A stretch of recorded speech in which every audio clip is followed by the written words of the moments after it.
Bismillahirrahmanirrahim. Assalamualaikum warahmatullahi wabarakatuh. Innal hamdalillahi nahmaduhu wa nasta'inuhu wa nastaghfiruh wa nastahdihi wa natubu ilaihi wa na'udzu bihi min sururi anfusina wa sayyiati a'malina may yahdihillahu fala mudilla lahu wa may yudlil fala hadiyalah. Nasyhadu an la ilaha illallah wa nasyhadu anna Muhammadan abduhu wa rasuluhu la rasula wa la nabiyya ba'dah. Yaqulu tabaraka wa ta'ala fi kitabihil karim, a'udzu billahi minasyaitonir rajim. Ya ayyuhalladzina amanu taqullaha haqqa tuqatih wa la tamutunna illa wa antum muslimun. Wa qala la in syakartum la azidannakum wa la in kafartum inna adzabi lasyadid. Amma ba'du, Allahumma la sahla illa ma ja'altahu sahla wa anta taj'alul hazana idza syi'ta sahla. Jamaah kaum muslimin rahimakumullah.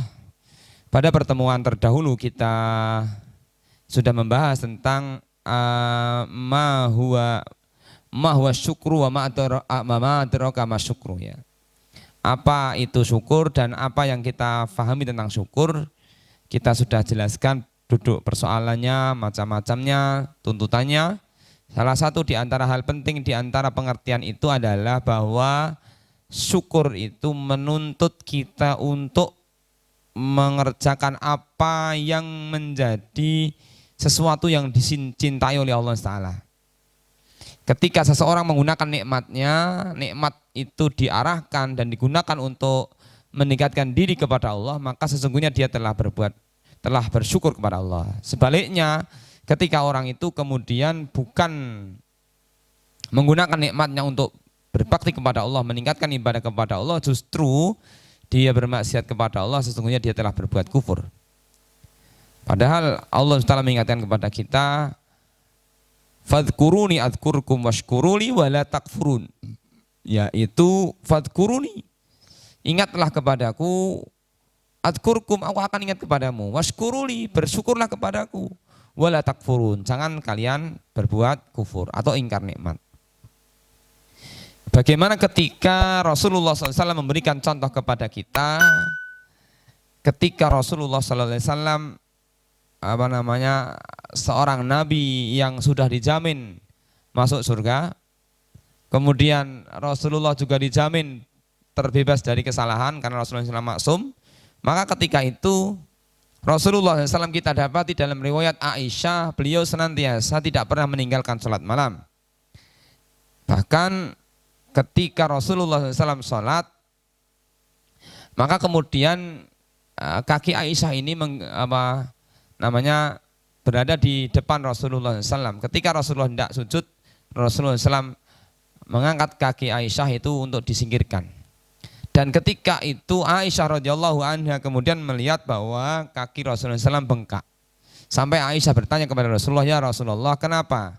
Engkau adalah seorang nabi yang dijamin oleh Allah Ta'ala dengan surga, yang dijamin terbebas dari kesalahan, tetapi kenapa engkau masih sholat sampai kakimu bengkak? Maka Rasulullah SAW kemudian mengatakan, afalam akunu abdan syakura, tidak bolehkah aku menjadi hamba yang bersyukur? Artinya syukur Rasulullah SAW diwujudkan dalam bentuk beribadah kepada Allah Ta'ala, meningkatkan kualitas ibadah kepada Allah Ta'ala. Jamaah kaum muslimin rahimakumullah. Sebelum kita lanjutkan tentang syukur ini, maka kita akan melihat, karena nanti di dalam pembahasan berikutnya bersyukur dan sabar itu nanti akan bertemu pada satu titik, di mana titik pertemuan antara syukur dan sabar itu hanya mampu dikerjakan oleh sekian orang-orang tertentu yang mampu menggabungkan antara titik syukur dan sabar. Kita akan melihat ke sana, tetapi sebelumnya kita akan mendudukkan tentang nikmat dulu. Fi bayanin ni'am wa haqiqatiha wa aqsamiha. Sesungguhnya anna kulla matlubun yusamman ni'mah. Bahwa sesungguhnya segala sesuatu yang menjadi harapan manusia, yang menjadi tujuan manusia, itu adalah nikmat. Walakinnan ni'matu fil haqiqah hiya sa'adah al-ukhrawiyah. Sesungguhnya kenikmatan yang hakiki adalah kenikmatan kebahagiaan yang kita dapatkan nanti ketika di akhirat. Ya. Jadi sesungguhnya di dunia ini segala sesuatu yang kita angan-angankan kemudian Allah berikan kepada kita itu sebuah kenikmatan. Kita berangan-angan sehat, kita berangan-angan mendapatkan rezeki, itu adalah bagian daripada nikmat. Tetapi bahwa nikmat yang lebih utama, yang paling tinggi puncaknya adalah as-sa'adah al-ukhrawiyah, yaitu kebahagiaan di akhirat. Nah, kemudian nikmat manusia itu bisa digolongkan menjadi empat macam, 4 bagian. Yang pertama adalah nikmat ma huwa nafi'un fid dunya wal akhirah jami'an. Ada nikmat yang bermanfaat baik ketika di dunia tapi juga bermanfaat di akhirat. Jadi juga manfaat di dunia juga manfaat di akhirat. Jami'an, dua-duanya. Apa itu? Al-ilmu, ilmu. Orang yang punya ilmu ini mendapatkan nikmat luar biasa. Nikmat ilmu ini akan membawa manfaat di dunia dan di akhirat. Kemudian apalagi nikmat husnul khulqi, nikmat kebaikan akhlak. Ketika orang itu punya akhlak yang baik, maka akhlak yang baik akan dia rasakan nikmat itu baik ketika di dunia maupun sampai di akhirat. Itulah kenikmatan yang bisa kita rasakan baik ketika di dunia maupun di akhirat. Kemudian yang kedua adalah ma huwa dharrun fihi majami'an. Yaitu ada nikmat tapi sesungguhnya dia bukan nikmat tetapi musibah. Karena dia menjadi berbahaya baik di dunia maupun di akhirat. Apa itu musibah yang ada pada diri kita atau bala atau bencana yang sesungguhnya itu akan merugikan kita di dunia dan merugikan kita di akhirat. Kalau itu semuanya tidak kita hadapi dengan apa yang dituntunkan oleh Rasulullah SAW, maka sesuatu itu akan menjadi tidak memberi manfaat. Kenapa? Karena kita tidak mampu menghadapinya dengan apa yang dituntunkan oleh Allah dan Rasulnya. Yang ketiga adalah ma yanfa'u fil hal wa yadurru fil ma'ali. Yaitu apa-apa yang bermanfaat sekarang ya, tetapi berbahaya di masa yang akan datang. Manfaatnya sekarang ya, tapi berbahaya di masa yang akan datang. Apa itu? Ittiba'us syahwat. Orang yang mendapatkan nikmat syahwat dan dia perturutkan terus, itu sekarang mungkin dia akan menikmati tetapi nanti di akhirat dia akan menyesal. Salah satu contohnya. Yang keempat adalah darun fil hali wa nafi'un fil mali.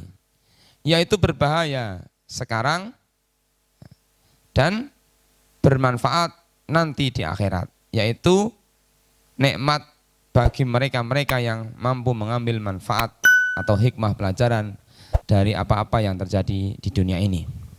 Jamaah kaum muslimin rahimakumullah, hal itu bisa digambarkan ketika orang itu seperti orang itu meminum jamu. Ya, jamu itu bagi orang yang pandai, orang yang pinter, dia akan mampu menahan pahitnya minum jamu, tetapi di masa yang akan datang jamu itu akan memberikan manfaat yang luar biasa. Tapi bagi orang yang bodoh mungkin dia tidak akan mampu, tidak akan mau minum jamu. Kenapa? Apa yang dia rasakan pahit. Dia tidak tahu bahwa setelah pahitnya itu pasti akan menimbulkan sehat.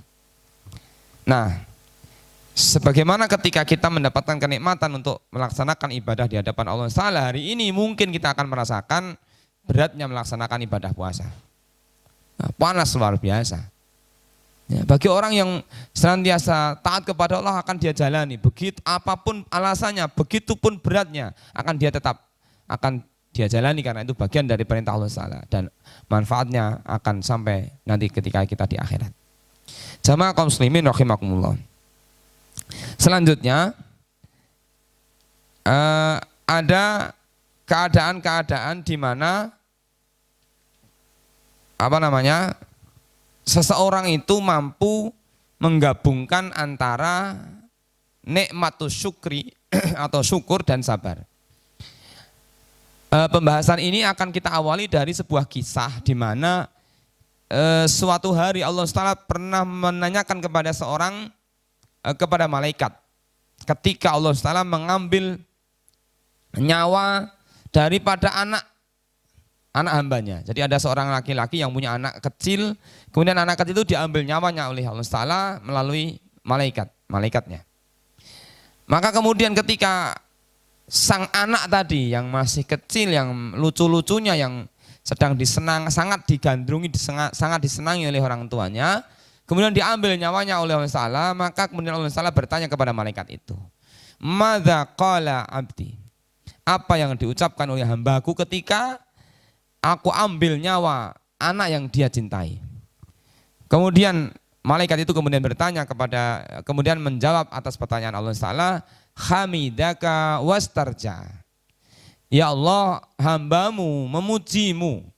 Dan kemudian dia mengucapkan innalillahi wa inna ilaihi rajiun. Gitu. Maka mungkin kita akan bertanya-tanya, kok bisa seorang bapak ditinggal mati oleh anaknya yang masih kecil, yang masih lucu-lucunya, kemudian dia ketika anaknya meninggal kok dia kemudian mengucapkan alhamdulillah, baru kemudian dia mengucapkan innalillahi wa inna ilaihi rajiun. Mungkin akan menjadi sesuatu yang berbeda daripada umumnya orang. Maka para ulama kemudian menyebutkan bahwa ini adalah keadaan di mana seseorang mampu menggabungkan antara syukur dan sabar. Di mana adanya musibah yang menimpa dia, ternyata dia masih bisa bersyukur. Dan musibah yang datang kepadanya, kemudian dia sikapi dengan mengucapkan kalimat istirja.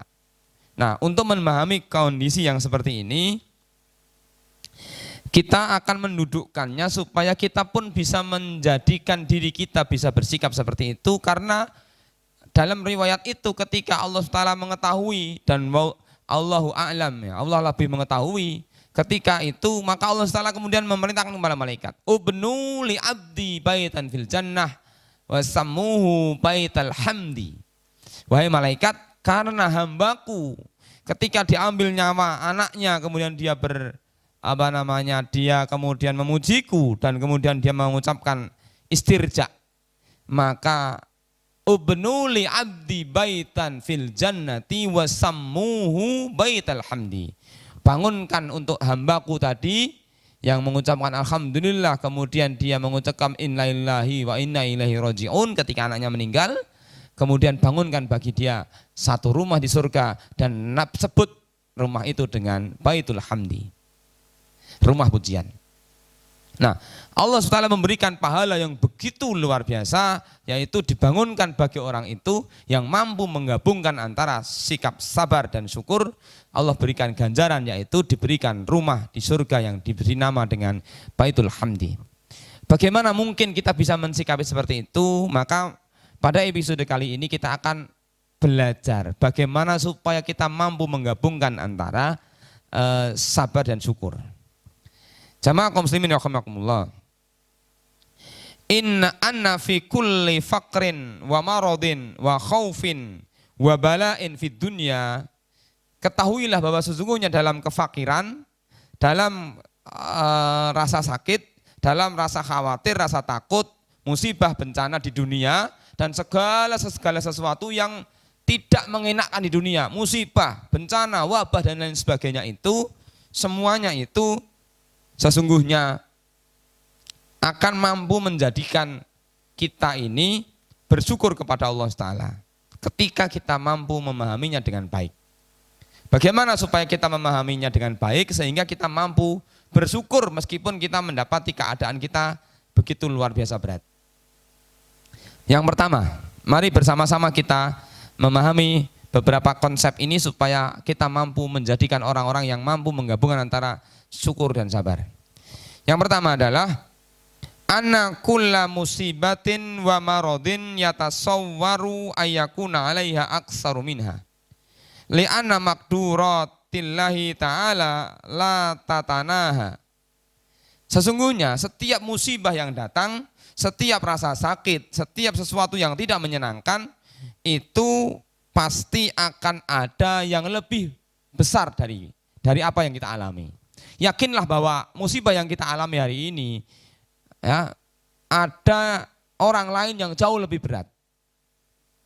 Ya, bahwa setiap apa yang kita setiap apa yang kita alami hari ini itu pasti ada orang lain yang lebih berat untuk menanggungnya. Maka ketika kita sadar bahwa ketika musibah datang kepada kita dan kita mampu mendudukkan itu bahwa pasti ada orang lain yang lebih berat menanggungnya, maka saat itu kita akan bersyukur kepada Allah. Ketika hari ini misalnya kita baru punya kendaraan sepeda motor, kita akan bersyukur kepada Allah. Kenapa? Karena masih ada orang lain yang masih hanya punyanya sepeda ontel. Maka dalam urusan nikmat dunia, maka rumus yang harus kita pakai adalah ungdur ila man dunaka. Lihatlah apa kepada orang yang lebih di bawahmu supaya kamu bersyukur. Tapi dalam urusan akhirat yang menjadi rumus adalah dilihat mana yang lebih tinggi. Jadi kalau urusan akhirat lihat yang lebih tinggi. Urusan puasa, urusan baca Quran, lihat orang yang membaca Quran lebih banyak, orang yang sholatnya lebih rajin, orang yang bersedekahnya lebih banyak. Itu urusan akhirat. Tapi urusan dunia supaya kita menjadi pribadi-pribadi yang bersyukur, maka rumusnya adalah supaya kita melihat orang yang di bawah kita. Karena dengan melihat orang yang di bawah kita, kita akan bersyukur kepada Allah Ta'ala. Seperti itu. Kemudian yang kedua adalah anal musibah lam takun fiddin. Lam takun fiddin. Bahwa musibah yang menimpa diri kita ini tidak menimpa dalam urusan agama kita. Kalau musibah itu hanya menimpa dalam urusan nasib kita di dunia, itu akan selesai di dunia, tidak sampai di akhirat. Tapi kalau musibah itu menimpa pada urusan agama kita, maka ini adalah musibah yang jauh lebih besar dan lebih berat. Kenapa? Karena musibah itu akan terbawa sampai di akhirat. Maka Umar bin Khattab pernah mengatakan, mabtalaitu bibalain.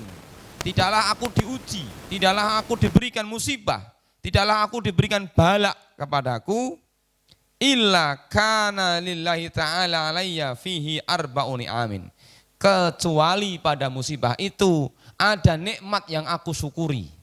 Nah, jadi Umar bin Khattab itu mengatakan tidaklah aku diuji oleh Allah Ta'ala dengan sebuah ujian, kecuali dalam ujian itu ada nikmat 4 keadaan di mana aku harus bersyukur. Apa itu? Itlam yakun fidini. Karena musibah yang menimpaku itu tidak berurusan dengan urusan agama, tidak menyinggung urusan agama. Yang kedua, wa itlam yakun a'dham. Yang kedua, karena musibah yang aku terima itu ternyata ada yang lebih besar lagi. Gitu.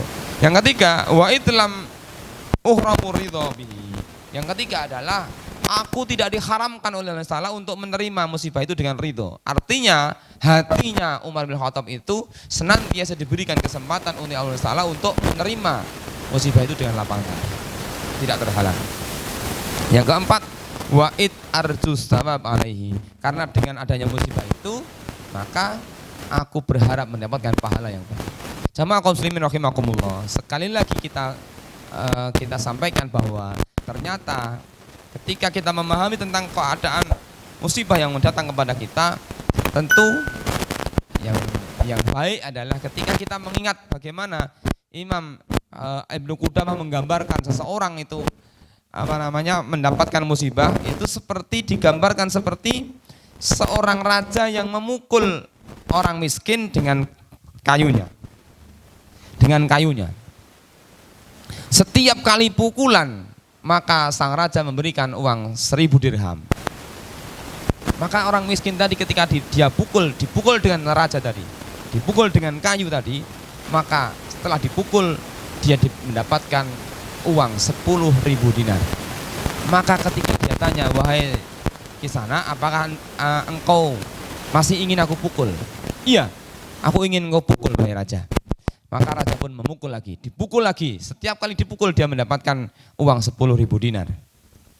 Nah, begitulah sesungguhnya datangnya ujian kepada manusia itu seperti kita ini dipukul oleh Allah Ta'ala. Ketika Allah memukul kita, maka di sana Allah sudah siapkan pahala yang luar biasa besar. Kemudian Allah Subhanahu Wa Ta'ala juga siapkan pengampunan bagi kita. Maka ketika kita menyadari bahwa sesungguhnya ujian yang datang kepada kita itu digambarkan seperti itu, ada di antara kita yang dipukul dengan pukulan yang pelan, ada yang dipukul dengan pukulan yang berat karena begitu berat ujian, tapi sadarlah bahwa ternyata di sana ada nikmat yang Allah siapkan bagi kita. Kemudian yang ketiga adalah ana ma min uqubatin illa kana yatasawwaru antu akhara ilal akhirah. Bahwa kita harus sadar bahwa ada di antara musibah-musibah yang datang itu, bahwa musibah yang datang kepada kita atau iqab atau azab yang akan Allah turunkan itu ada bentuk azab yang ditunda sampai di akhirat. Jadi ketika seseorang itu bermaksiat kepada Allah, ada bentuk akibat dari perbuatan dosa itu yang langsung Allah bayar kontan di dunia, Allah berikan balasan di dunia. Tapi ada juga bentuk perbuatan dosa yang Allah akan tangguhkan nanti di akhirat. Maka ketika kita menyadari bahwa ada bagian-bagian perbuatan dosa kita yang sudah selesai di dunia, maka insya Allah di akhirat nanti sudah tidak ada lagi. Tapi kalau ada di antara kita yang mungkin bermaksiat terus menerus dan dia masih menikmati itu, bisa jadi dia tidak sadar bahwa ternyata ada bagian-bagian perbuatan dosa yang akan dituntut oleh Allah Taala di akhirat. Kemudian yang keempat, anna hadhil musibah kanat maktubah alaihi fi ummil kitab. Yang keempat, bahwa seluruh musibah yang ada itu telah tertulis di dalam ummul kitab, sudah tertulis di takdir. Maka ketika kita sedang menjalani musibah itu, berarti kita sudah selesai menjalaninya, dia tidak akan terulang lagi. Karena apa? Karena tertulis sekali dan tidak akan terulang. Yang kelima, anna thawabaha aksara minha, bahwa sesungguhnya Allah pasti menyiapkan pahala yang jauh lebih besar daripada musibah yang diberikan atau daripada ujian yang diberikan oleh Allah Taala kepada kita. Pasti Allah akan memberikan pahala yang jauh lebih besar daripada ujian itu yang kita terima, itu pasti ya, bahwa setiap orang itu pasti akan mendapatkan ujian, dan setiap ujian pasti akan disiapkan pahala yang jauh lebih besar dari apa yang kita rasakan atau kepayahan yang kita rasakan. Maka dari sinilah kemudian kita memahami dan tidak heran lagi bahwa ternyata di sana ada orang-orang yang memilih untuk mendapatkan musibah, memilih untuk mendapatkan kesulitan hidup. Kenapa? Karena begitu dia mengharapkan besarnya pahala yang ada di sisi Allah Subhanahu wa taala. Nah, sekarang pertanyaannya adalah mana yang lebih utama antara syukur dan sabar? Mana yang lebih utama? Jamaah kaum muslimin rahimakumullah, kita akan menjawab di sini dengan mendasari pada hadis Rasulullah SAW, al-yadul ulya khairun minal yadis sufla. Tangan yang di atas itu lebih utama daripada tangan yang di bawah. Apa maknanya di sini? Maknanya adalah bahwa orang yang memberi itu lebih utama dari orang yang menerima. Makna pertama. Makna kedua bahwa asyakiru, ya, asyakiru afdalu, al-ghaniyu syakir afdalu minal faqiris sabir. Orang kaya yang bersyukur itu lebih utama daripada orang miskin yang bersabar. Kenapa? Karena bersyukurnya orang yang kaya, bersyukurnya orang yang mendapatkan kenikmatan itu faedahnya lebih besar daripada orang miskin yang bersabar.